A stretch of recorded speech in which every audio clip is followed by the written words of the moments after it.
Bismillahirrahmanirrahim. Assalamualaikum warahmatullahi wabarakatuh. Yang kami hormati Ibu Ana Ratnasari MPD selaku dosen pengampu mata kuliah telaah kurikulum. Baik, perkenalkan kami dari kelompok 5. Kami akan memaparkan materi mengenai metode pembelajaran. Adapun anggota kelompok kami yang terdiri dari 5 anggota, diantaranya yaitu saya sendiri Abelia Nitis Aisyah selaku moderator dan pemateri keempat, dan ada Trisa Nurfadilah selaku pemateri pertama, Adityo selaku pemateri kedua, Syahdan Rosyad Sya'rani selaku pemateri ketiga, dan Putri Andini selaku pemateri kelima. Menjelaskan pengertian metode pembelajaran.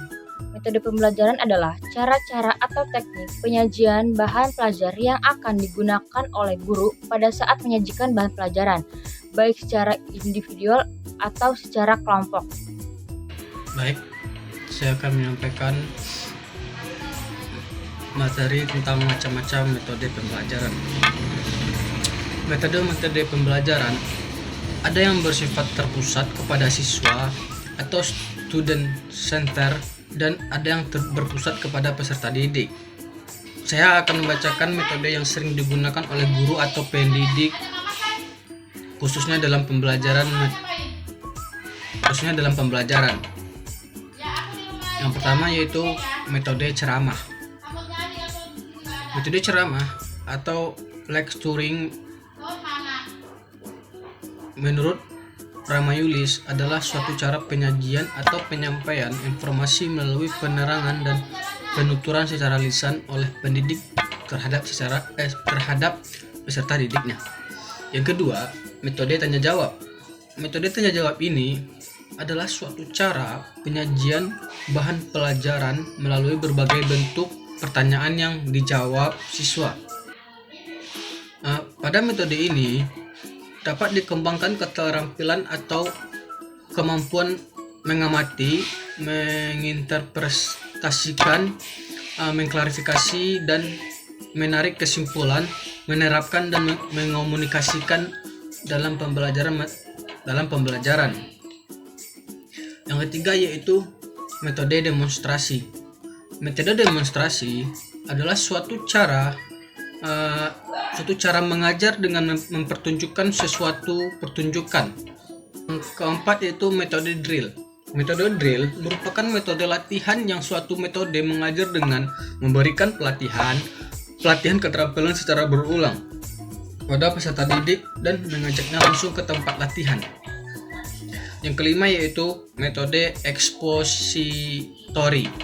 Metode ini adalah metode pembelajaran yang digunakan dengan terlebih dahulu memberikan keterangan, definisi, prinsip, dan konsep materi pelajaran, serta memberikan contoh-contoh latihan pemecahan masalah dalam bentuk ceramah, demonstrasi, tanya jawab, dan penugasan. Materi selanjutnya, C. Syarat-syarat metode pembelajaran.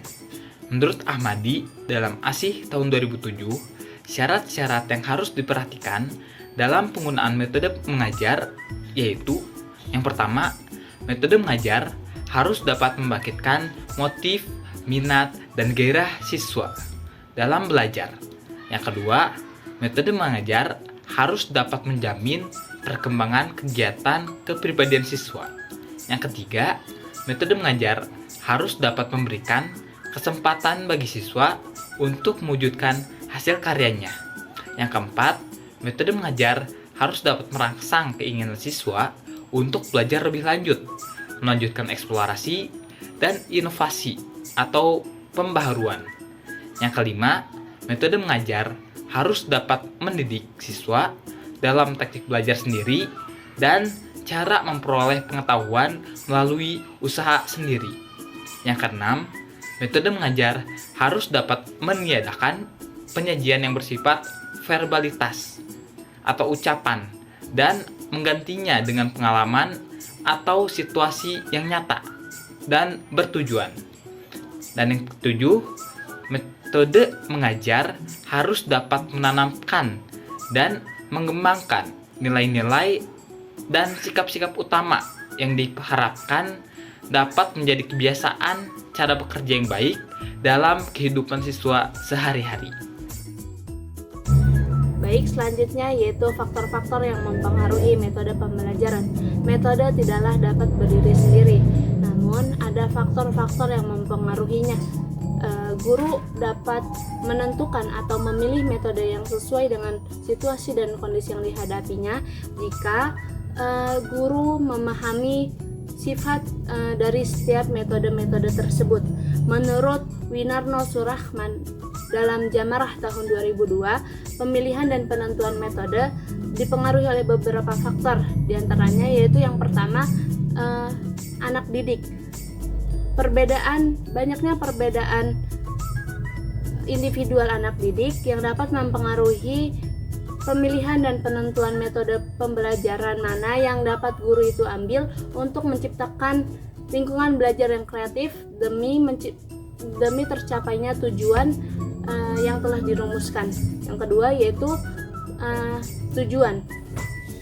Tujuan dalam pendidikan dan pengajaran ada berbagai jenis, yaitu yang pertama tujuan instruksional, tujuan kurikuler, tujuan institusional, dan tujuan pendidikan nasional. Selanjutnya yaitu situasi.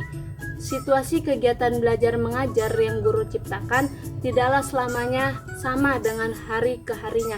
Namun guru harus memilih metode pembelajaran yang sesuai dengan situasi yang akan dihadapinya. Selanjutnya yaitu fasilitas. Fasilitas merupakan hal yang mempengaruhi pemilihan dan penentuan metode pembelajaran. Fasilitas adalah kelengkapan yang menunjang belajar metode anak didik. Selanjutnya yaitu guru. Setiap guru mempunyai kepribadian yang berbeda. Latar pendidikan guru diakui sangat mempengaruhi kompetensinya. Kurangnya penguasaan terhadap berbagai jenis metode menjadi kendala dalam memilih dan menentukan metode-metode tersebut. Materi yang terakhir mengenai kedudukan metode dalam belajar mengajar. Kegiatan belajar mengajar yang melahirkan interaksi unsur-unsur manusiawi adalah sebagai suatu proses dalam rangka mencapai tujuan pengajaran. Guru dengan sadar berusaha mengatur lingkungan belajar agar bergairah bagi peserta didik. Kedudukan metode terbagi menjadi 3 bagian, yaitu yang pertama, metode sebagai alat motivasi ekstrinsik. Metode berfungsi sebagai alat rangsangan dari luar dan dapat membangkitkan belajar seseorang. Penggunaan metode yang tepat dan bervariasi akan dapat dijadikan sebagai alat motivasi ekstrinsik dalam kegiatan belajar mengajar di sekolah. Yang kedua, metode sebagai strategi pengajaran. Salah satu langkah untuk memiliki strategi ini adalah harus menguasai teknik-teknik penyajian atau biasanya disebut metode mengajar. Cepat lambatnya penerimaan anak didik terhadap bahan pelajaran yang diberikan menghendaki pemberian waktu yang bervariasi sehingga penguasaan penuh dapat tercapai. Dengan demikian, metode mengajar adalah strategi pengajaran sebagai alat untuk mencapai tujuan yang diharapkan. Dan yang terakhir, metode sebagai alat untuk mencapai tujuan. Dengan memanfaatkan metode secara akurat, guru akan mampu mencapai tujuan pengajaran. Ketika tujuan dirumuskan agar peserta didik memiliki keterampilan tertentu, maka metode yang digunakan harus disesuaikan dengan tujuan.